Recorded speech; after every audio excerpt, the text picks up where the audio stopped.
Welcome to Recipes for Impact. This is a storytelling series that shines a spotlight on the incredible work of key leaders driving transformational change in smallholder farms and food systems around the globe.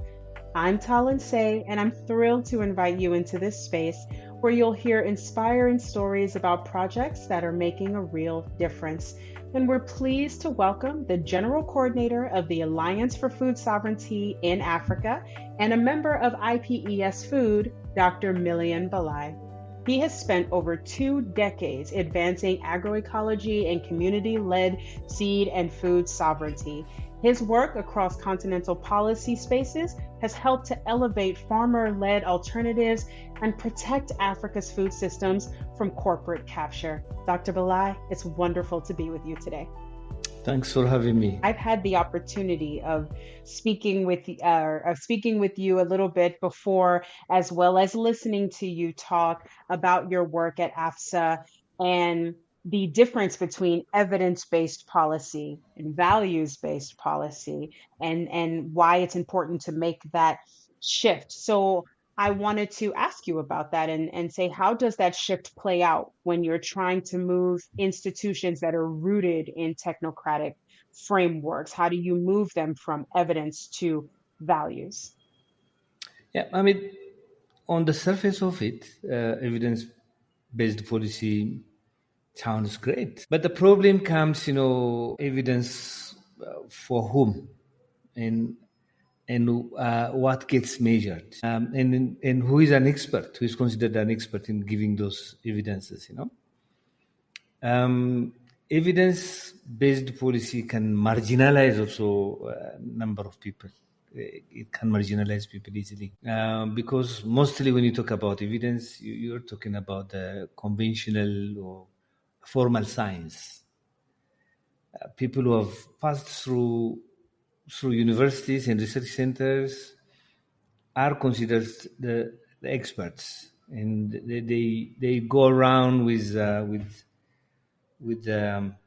sieve, to sift what is evidence and what's not evidence. And this is mostly valueless, So we're not talking about that kind of evidence, For example, in agriculture, since I'm working on food system and agriculture area, mostly what is counted is product per square meter of area, the kind of that you produce. But you ask other questions, if you produce, for example, 10 kilogram of maize from 10 square meter of land, then you can say that, I've produced 10 kilogram, but at what cost?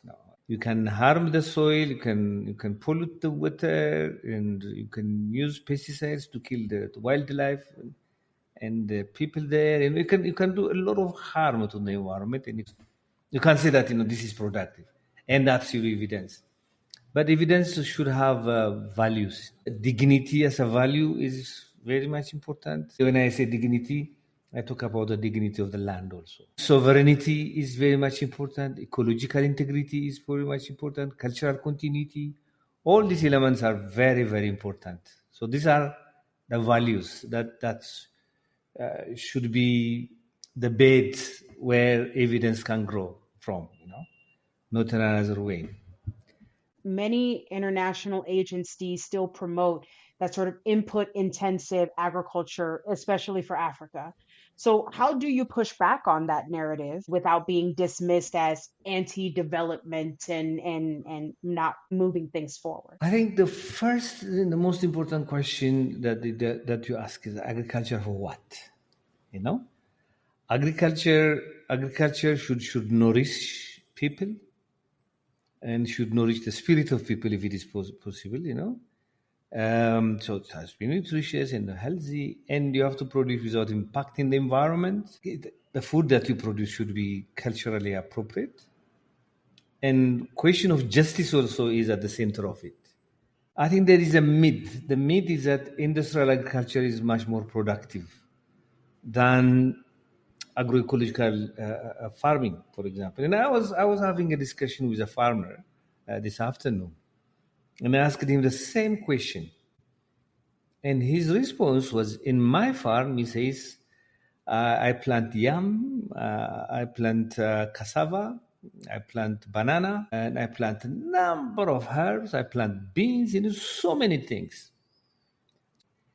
And he said that he has food in his land all throughout the year because crops grow in a different cycle. Industrial agriculture is not like that. You see, the narrative for industrial agriculture is Africa is poor because its production ways are poor.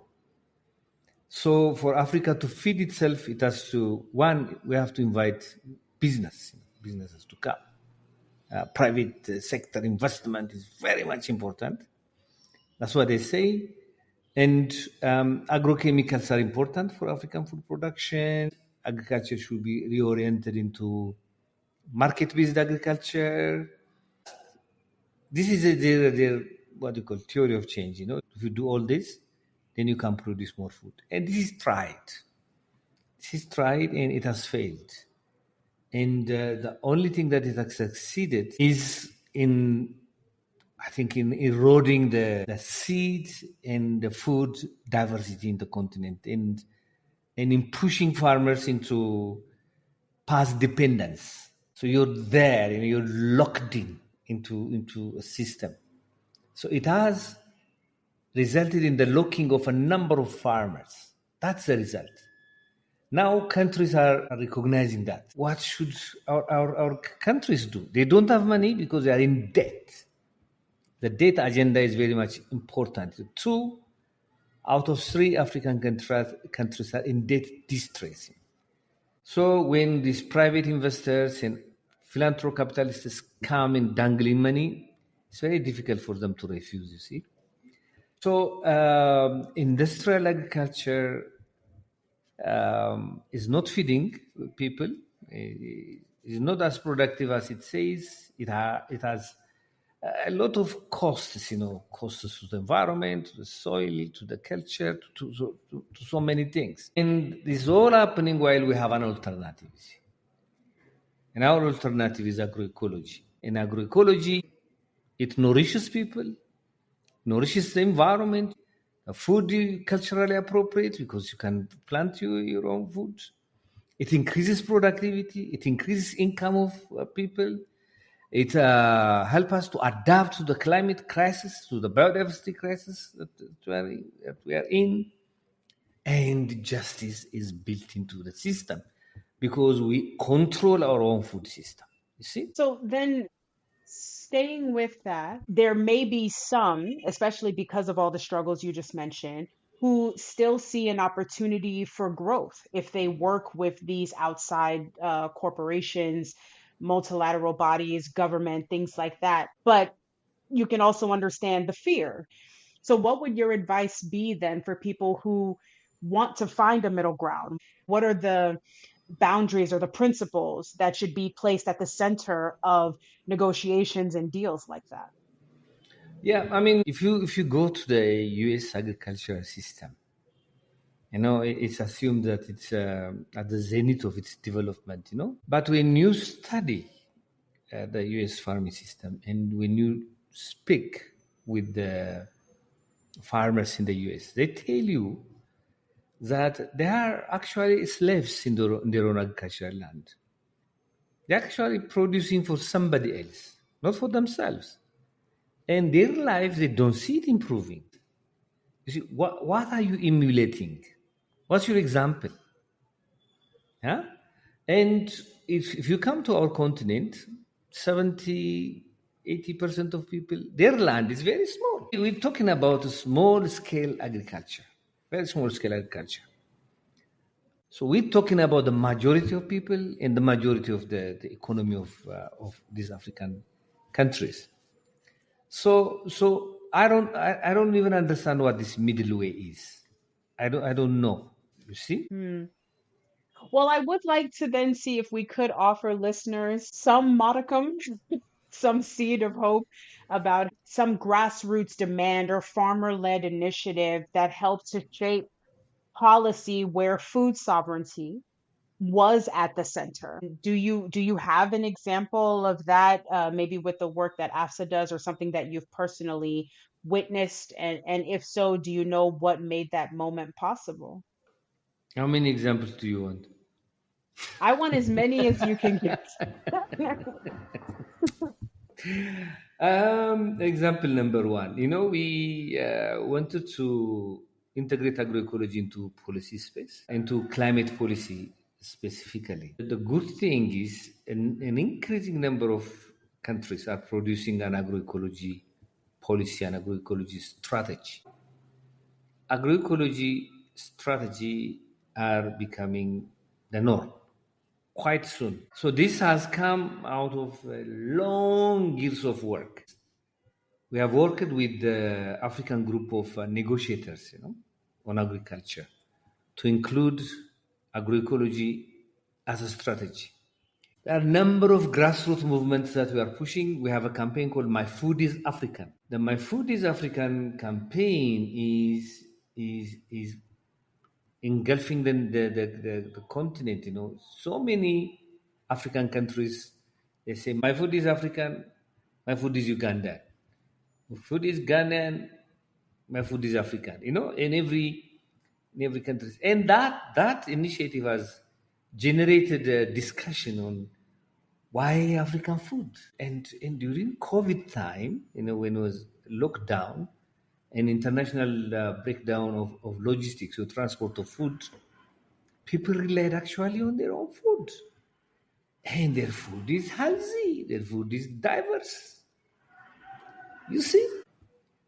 We are working with entrepreneurs, agroecological entrepreneurs in Africa. And we have even started a cross-border, started to engage cross-border trade on agroecological materials. So we're talking with farmers, border government officials, and traders to increase this healthy food. So we're engaging with that. So many things are happening in this continent. I must say. I must say, as an African woman myself, my food is Mm, Liberian, and I really appreciate hearing that this mm, collaborative effort of people of coming together to shine a better light on African food yeah. and to rely on their own food rather than importing from Mm, the outside, and being proud of our mm, food and being as a main source of consumption. I think that's mm. absolutely amazing, and I appreciate all of those No, examples. no, thank you very much. Well, Yeah. Dr. Belay, this conversation has been enlightening and inspiring as well, and I can't thank you enough for taking the time to shine a light on some of the amazing work that is being done. And just a heartfelt thank you to you and to our listeners and our partners, our teachers, and Mm. of course, our community. Thank you. Thank you very much for inviting me. Thank you. I appreciate it.